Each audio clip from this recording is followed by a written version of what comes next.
Olá, sejam bem-vindos a mais um programa de Conversas na Lua, como sempre com um convidado especial e para abordar várias temáticas. Hoje temos Casimiro de Brito. Casimiro, muito obrigado por ter vindo, por ter aceito.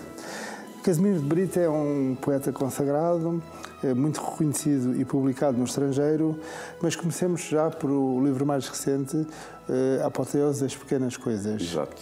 Que foi editado por mim, tive esse prazer, na Lua de Marfim. O que é que nos pode contar deste livro? É um livro de fragmentos, portanto é uma das minhas especialidades, em que se procura dizer o mais possível com o mínimo de meios. É uma coisa que sempre me fascinou desde muito jovem e por isso enveredei pela poesia oriental, que é a poesia mais sintética e mais essencial do mundo. E, portanto, tudo isto está conjugado. Os fragmentos da minha arte, da minha obra, os aforismos, não é? E conjugado com a minha dedicação às coisas do Oriente, uma vez que os orientais, que eu admiro, têm por princípio vital dizer o máximo e fazer o máximo com o mínimo de meios. Portanto, em todo o mundo é conhecida esta necessidade e vocação e maestria que os orientais têm em fazer o máximo com o mínimo. Daí ser especialista dos haikus, por exemplo. Os haikus, por exemplo, eu entrei nos haikus quando tinha 20 anos. E estava a estudar em Londres, numa universidade inglesa, e aí tomei conhecimento com essa maravilha que são os haikus, que até ainda conhecia. A partir daí foi um amor para sempre. A partir daí, sim, os grandes amores são para sempre, não é? Claro. E a partir daí, de facto, continuei a enverdar para essa linha. Cheguei a Portugal, quando vim da universidade, publiquei os primeiros haikus, a tradução dos primeiros haikus para português, em 58. Nunca tinha sido publicados em Portugal haikus. E depois comecei eu próprio a praticar. A criar os seus. Exato. No Japão é uma pessoa muito considerada. Sim, e no Japão sou considerado. Para começar, ganhei o ano passado o prémio do melhor poeta de haikus do mundo. Parabéns. Da World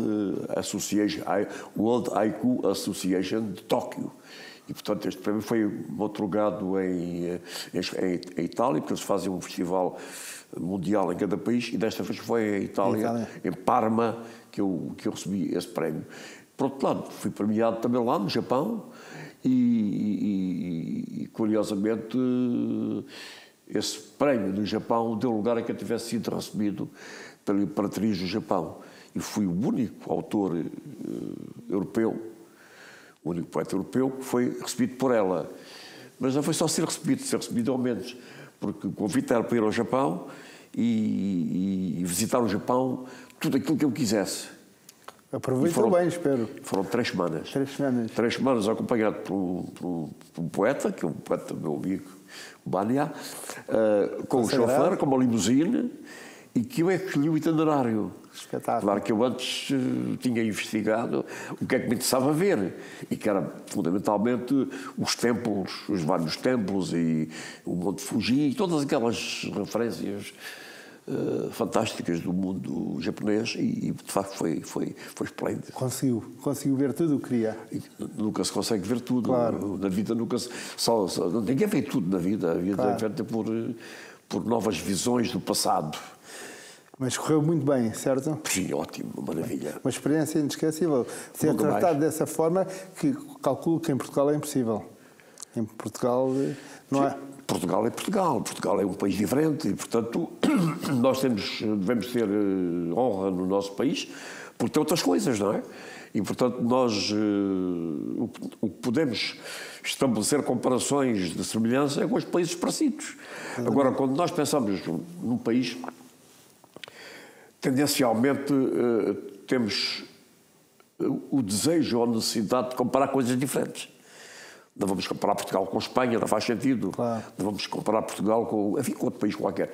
Mas Portugal, com esses países, sabendo um pouco de história, como nós sabemos, sabendo que fomos nós que andámos por lá. Claro. E eu no Japão tive a ocasião de, na universidade, me mostrarem textos, livros, manuscritos, no século XVII, que os portugueses lá deixaram, os jesuítas, e portanto os catedráticos vieram em fila para mostrar-me aqueles. Foi um momento fascinante, não é? Bom, isto para dizer o quê? Para dizer que os portugueses, nós os portugueses, conquistámos o mundo, ou pelo menos descobrimos, conquistámos não, porque nós não somos conquistadores, descobrimos o mundo. E portanto é muito difícil quem viaja, hoje em dia um português que viaja, não ir sempre encontrar qualquer coisa nossa. Não são sementes, não são raízes, mas são frutos. Eles existem na América do Sul, existem no Japão, existem em toda a parte. Toda a parte de Portugal, toda a parte, como sabe. Claro. Falávamos neste prémio, mas é premiado em Portugal e no estrangeiro com alguma frequência. Tenho 15 ou 20 prémios, mas isso não tem grande importância. Isso são trocos. São prémios. Está bem, mas prémios... Prémios é um reconhecimento. Prémios há muitos, mas pronto, tenho vários prémios em vários países. Itália, Albânia, Brasil. Epá, isso não interessa, isso é uma coisa secundária. Prémios são prémios. Mas dá-lhe algum prazer, algum orgulho? Não, o prazer que me dá o único prazer que eu tenho é ser capaz de escrever, estar vivo, estar com ideias novas, ter planos para os próximos 20 anos. É isso que me dá prazer. Ainda escreve com muita frequência nos dias de hoje, não é? 12 horas por dia. 12 horas por dia. É. Portanto, há aquela ideia de que, no caso, o poeta é alguém que se inspira no momento e escreve. Tem muito trabalho. Sem inspiração é um mito, não é? A inspiração é um mito. Porque a criação de qualquer coisa, não é só a poesia, mas sim, qualquer coisa de importante. Estou a pensar, por exemplo, na arquitetura, estou a pensar, por exemplo, na escultura. A criação de qualquer coisa tem duas componentes. Trabalho. Uma componente é aquilo que se pode chamar inspiração, ou outro, um rasgo, qualquer coisa. E a outra componente, sem a qual a primeira não vale nada, aliás, as duas são... Conjugar. São casadas. A outra é a oficina. É o trabalho, é a dedicação, é o esforço. Investigação. E é, sobretudo, uma pessoa privar-se de outras coisas que outros consideram importantes, mas nós não. E, portanto, essa coisa da inspiração, o que falta aí são pessoas inspiradas, não é? Mas isso não chega. Não chega, é curto. Não chega. Tem conhecido, falando da oração em Portugal, tem sido homenageado. Eu estou-me a lembrar que estivemos juntos em 2016 em Querença. Foi muito bonito. Sim. Querença, que é a sua terra. É a terra dos meus avós. Exatamente. A Arca de Noé, como eu chamo. Exatamente. Recorda-se desses dias que tivemos? Sim, foram fantásticos, porque eu fui convidado a escolher 12 pessoas, fossem elas onde fossem, inclusive da América ou do Japão, fossem de onde fossem, para falarem da minha obra. Portanto, eu escolhi essas pessoas, não foram 12, só vieram 6 ou 7, as outras não puderam vir, não é? Falaram daquilo que eu fiz, ou com um filme, ou com uma apresentação, ou com música, no meu caso da Marina Cedro, que é argentina, uma cantora argentina. Portanto, eu tive a ocasião de convidar essa gente, uma professora da Sorbonne, etc. E foi interessante, esse festival de crença, e que depois todos os anos tem sido repetido com outros autores. Mas eu fui o primeiro. Foi o primeiro, exatamente. Foi o primeiro festival internacional de crença. Pois, claro. E a Marina deu-nos esse privilégio de... Com quem tem um livro publicado? Sim, tenho um livro publicado com a Marina que está super esgotado, que ela quer vender-nos nas suas representações, porque ela faz turnês por toda a parte. A Marina veio à Europa, à França, cantar 2 vezes. E depois começou a ter tanto sucesso e tanta necessidade, lá está ela, começou a ter tanto sucesso que praticamente enraizou-se na Europa. Ela veio fazer 2 concertos da Argentina a Paris, acabou por se radicar na Europa e já lá vão 10 anos ou 12 e continua sempre com programa de espetáculos de tango, porque ela não é só uma cantora de tango, ela toca piano, muito bem, ela dança, e os nossos espetáculos que eu fiz com ela 8 espetáculos, um pouco por toda a Europa, os espetáculos dela são fabulosos, porque ela, ao mesmo tempo... É arte pura. É arte pura, ela canta, ela dança, ela toca o piano por trás. Você recorda-se que elas a tocar o piano por trás, ela, pronto, é de facto uma artista extraordinária e é amicíssima. Ficou uma relação para a vida. Uma relação de amizade para a vida, claro, é evidente. Claro, muito bem. Nós aqui em Portugal também, eu volto aos prémios porque dão muita importância a isso. Já vi que não dá, mas... Não dou muita porque, quer dizer, eu não quero falar mal de ninguém, de coisa nenhuma, mas os prémios também são coisas que exigem um certo trabalho, as pessoas manipularem, aproximarem-se de A, de B ou C e tal. Ora, para mim, o meu prazer é escrever, é criar, não é ter prémios, é secundário. Teve grandes amizades com nomes importantes da literatura portuguesa? Portuguesa não. Internacional? Sim. Há uma... Ia começar só pela portuguesa, mas sim, diga. Sim, mas há uma enorme, um grande livro chamado Grandes Entrevistas, publicado na Colômbia, e esse livro que entrevista 24 autores, 7 são prémios Nobel. Fantástico. E os portugueses somos 2, eu e o António Ramos Rosa. E depois há o Otávio Paz, o Jorge Luís Borges, o Gabriel, o Mário Vargas Llosa, só estou a dizer os mais significativos. Depois há gente de vários países do mundo que nesta grande entrevista, nesta grande livro de entrevistas que é de Los Conjurados, e que pronto, foi uma coisa extraordinária.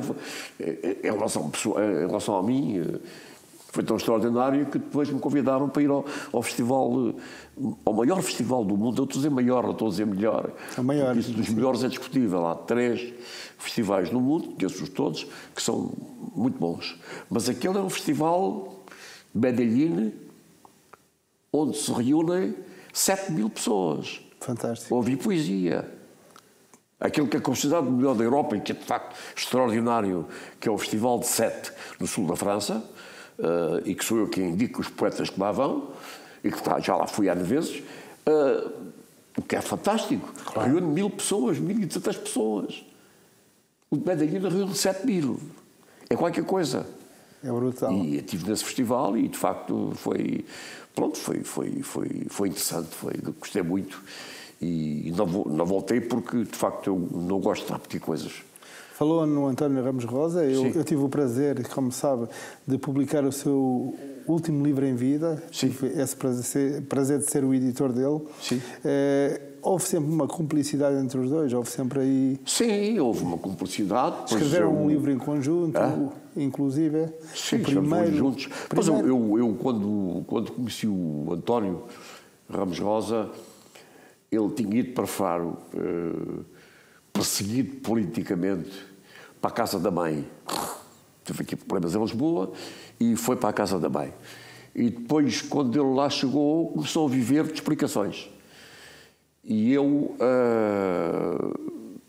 queria conhecê-lo, e, embora pareça que não, às vezes sou um bocado tímido, e pensei assim, bom, qual é a maneira de chegar lá?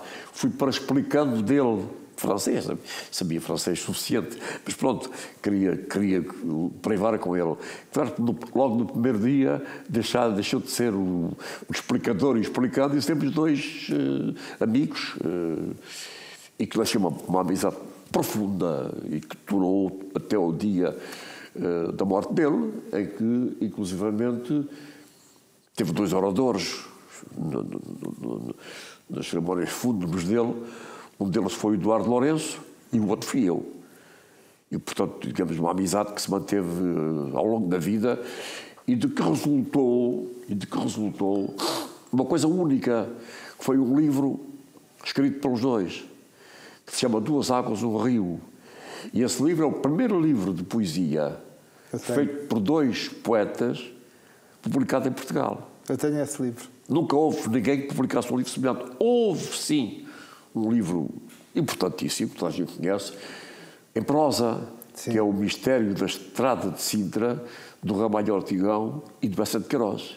Sim, foi o primeiro a duas mãos. A duas mãos, sim, a duas vozes, quatro mãos. Mas a poesia, o primeiro foi o nosso. Claro que depois fiz feta a 8, porque achei interessante o género e fiz, entre eles o livro com a Marina, não é? Que sim, é um sim, livro que já falamos, sim. Pois.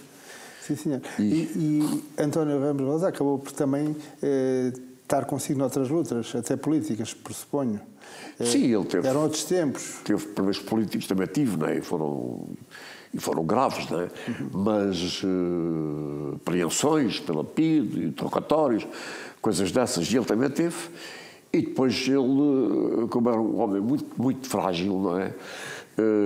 Teve que recuar para o Algarve, para a casa dele, para a casa da mãe, e lá ficou a viver. E pronto, e depois saiu daquela coisa, porque casou com a Agripina, que foi vê-lo, também houve uma situação semelhante à minha. Eu fui vê-lo porque era uma amizade poética, ela foi vê-lo e a partir daí deixei uma relação amorosa, e casaram, e que tem uma filha, que é a Maria Filipe, e pronto, é assim. Nós temos um livro publicado com a Agripina também. Pois claro. Também tivemos esse privilégio. Pois. Portugal é um país de grandes poetas, não é? Eu penso que sim, penso que... Passado e presente. Portugal é um país, claro que é um país de grandes poetas, mas isso está-nos na massa do sangue. Na medida em que, para sermos rigorosos, não é? Não são habilidades linguísticas, para sermos rigorosos, os melhores poetas do mundo todos são o nosso Camões. O nosso Camões está ao lado do Ovídio, está ao lado dos grandes poetas do mundo todos, Shakespeare, etc. Infelizmente, os Lusíadas e a obra lírica dele não é tão conhecida como devia no mundo inteiro. Eu até penso que haverá aqui uma deficiência do nosso poder político de não difundir a obra como merece, porque é evidente que uma língua como a nossa, embora tenha o Brasil, não é? Sim. Embora seja a quarta ou a quinta língua do mundo, mas ao nível da Europa, digamos, não está assim muito... tem algumas deficiências em termos de difusão.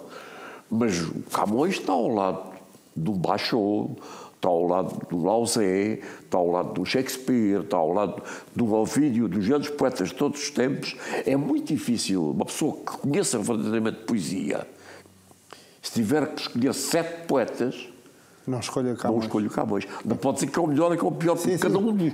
E é por isso que eles são grandes. Cada um dos 7 é um caminho totalmente diferente. Na comparação entre o Bachot, que fazia haikus, e que é de facto o melhor haikista de todos os tempos, mestre, com o Shakespeare, que foi um grande dramaturgo, além de ser um excelente poeta, com o Camões, que fez qualquer coisa de sublime, porque a obra dele é sublime, é mesmo sublime. E como digo, tem pena do nosso Estado, porque é preciso que a política não pense só em política, não faça a difusão, como deve ser, da obra do Camões. Porque a obra do Camões, já que estamos em Camões, a obra do Camões não é a obra de um poeta, é a obra de um povo. É a obra de um povo que descobriu metade do mundo. Sem dúvida. E está tudo lá. Sem dúvida. É preciso saber isso. E é saber, cá sabe, quer dizer, cá ela sabe bem, mas lá fora é preciso saber-se isso. Já que falamos em Camões, não resiste à tentação de lhe perguntar qual é a sua opinião de Fernando Pessoa. O Fernando Pessoa é o segundo... Eu costumo dizer a brincar o seguinte,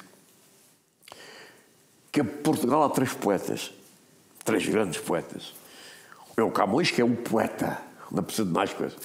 Outro é o artista, que é o Camilo Peçanha. E que não é tão conhecido como devia. Mas porque ele não escreveu quase nada. Sim. Ele esteve quase sempre drogado, quase sempre numa situação... Mas aquilo que escreveu é sublime. Sim. E depois é um gênio. É um gênio que é o Fernando Pessoa. O Fernando Pessoa, digamos que é uma espécie, vamos lá pôr isto na linguagem desportiva, é uma espécie de jogador que joga ao mesmo tempo vários desportos. E em todas as posições. Em vários campos. Em todas as posições. E a todos eles é bom. Portanto, o Pessoa, evidentemente que o Pessoa é mais reconhecido lá fora do que os outros dois, porque a obra dele está muito bem difundida. Isto no momento é que passou pelo Gallimard, em que a obra completa do Fernando Pessoa está publicada num livro de 1000 páginas, papel fino, papel mínimo, papel da Gallimard, no volume das obras completas, na coleção Pleiade, que é possivelmente a coleção de poesia mais importante do mundo. Não é? É, seguramente. E é aí que o Pessoa está publicado. E, portanto, toda a gente... Porque há muita gente que escolhe os seus autores através da opção dos editores. E como este editor, que é Gallimard, tem a coleção que é Pleiade, e já está lá o Pessoa... Eu de vez em quando recebo amigos meus com mensagens a dizerem que estão a ler o Pessoa. Pessoas do Líbano, pessoas de momento, recordo-me de 3, uma amiga do Líbano, uma amiga da Austrália e uma amiga do Brasil, estão a ler o Pessoa. Claro, isto é... Por falar nisso, creio que vai ser reconhecida a sua obra com uma publicação na imprensa nacional de Casa da Moeda. Está prevista a edição do primeiro volume da minha poesia completa, que ela vai ter 3 volumes, não é? Que são 1000 páginas, 1000 e tal páginas, e que vai sair brevemente na imprensa nacional. A imprensa nacional só publica... Que é coisa rara, porque... Só publica um autor cada 20 anos. Um autor, digo, obras completas. Sim, obra completa. Publicou o Camões, publicou o Camilo Pessanha, publicou o Vitorino Mésio, publicou o Alexandre... Foi mais recente? Foi mais recente, Vitorino. O mais recente foi o Alexandre O'Neill. E publica assim autores, sei lá, não sei porquê, mas o caso é que de facto publica poetas portugueses de 20 a 20 anos. E vai ter esse privilégio de ser publicado. Como é que se sente em relação a isso? Isso é uma alegria... É mais que um prémio. Os prémios não valem, mas o que é que vale um prémio? Os prémios compram-se. Eu não quero falar mal de ninguém, não é o meu género. Mas os prémios compram-se. Mas isso é polémico, o que está a dizer. Não, é quando compram-se, não estou a dizer que todos os prémios se compram. Estou a dizer que alguns prémios se compram. O que é que quer dizer com isto? Estou a falar em dinheiro. Sim. Estou a falar em influências. Interesses, influências. Ora bem, movimentações. Uma editora como a Imprensa Nacional não vai atrás de influências. Claro. Vai atrás de outros valores. E que eu não discuto porque também não posso esquecer, e é verdade, que haverá muitos autores que não estão interessados em ser publicados na Imprensa Nacional. Porque querem uma difusão diferente, mais rápida, diferente. Digamos, não são jogadores de fundo, mas são jogadores à superfície. Não estou, de maneira nenhuma, a falar a nível. Porque há autores desses que preferem publicar em outras editoras e que são autores de grande prestígio.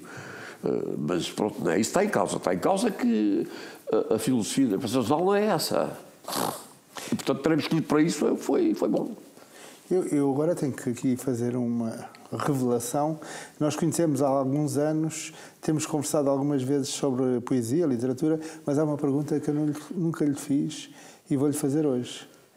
Qual é o seu clube? O meu clube é o Sporting. É que nunca falamos sobre isso. Nunca perguntou, mas digo-lhe agora, o meu clube é o Sporting. E porquê? Porque é que você não me pergunta há quantos anos é que eu sou do Sporting? Posso perguntar há quantos anos é que é do Sporting? 70 anos. Portanto, 72 anos. 72. Sou do Sporting há 72 anos. Portanto, eu tinha 8 anos, tenho 80, eu tinha 8 anos, vivia em Lolé e naquele tempo circulava, não era um mito, era a realidade dos 5 violinos. 5 violinos. E, portanto, isso inspirou-me esta coisa de haver 5 pessoas que cá estão eles, os 5 violinos. Mas não são os 5 violinos, é de facto uma t-shirt que tem aqui 5 figuras, que são figuras do antigo Líbano, que tem milhares de anos. Mas agora é que tem piada, que olharam para o ecrã e vi 5... Coincidência. Vi 5 coisas e pensei logo no Jesus Correia, no Vasques, no Peruteu, no Travassos e no Albano, né? Só os 5 violinos. E esses 5 homens, ou esse quinteto de cordas, se quiser, quinteto musical, que aquilo era música. Arte. Eu nunca vi. Nunca vi. mas não é preciso ver certas coisas para nós ficarmos... Porque eu tinha 8 anos e, vamos lá, talvez tivessem durado mais uns 4 ou 5 anos, não sei. Agora, é de tal maneira forte o mito, baseado numa realidade, que ainda hoje se diz com uma certa alegria a expressão 5 violinos. Até porque, agora a cultura é outra, até porque em termos musicais não há nenhum conjunto de música de 5 violinos. Claro. Há conjuntos de música habituais, chamado quarteto de cordas, tendo 2 violinos, uma viola e um violoncelo. Mas ali são 5 violinos. E, de facto, eu que era miúdo e que andava a iniciar-me no estudo do piano, e que de repente ouvi falar nos 5 violinos, bom, aquilo fascinou-me. E, portanto, fiquei fascinado. Portanto, sou do Sporting há 72 anos. Com 80. Portanto, estamos aqui, neste momento, com 80 anos e ainda muito para viver, seguramente. Ainda muito para viver. Quero bater um recorde, não é? Pelo menos 20, pá. Okay. Pelo menos 20. Muito mas bem. Isso vamos ver. Vamos ver. Olha, Casimiro de Brito, foi muito gosto de tê-lo aqui. O gosto é Foi um prazer enorme. Espero que os nossos telespectadores tenham gostado. Sim. Muito obrigado. Espero que sim. E muito obrigado. Até à próxima. Esperemos que tenha gostado. Daqui a 10 anos, cá. Voltaremos. E em nome da Sporting TV e da produção e todos nós, muito obrigado por terem estado desse lado. E fica aqui a promessa que para a próxima semana voltaremos com outro convidado. Obrigado. Oh. Está tudo.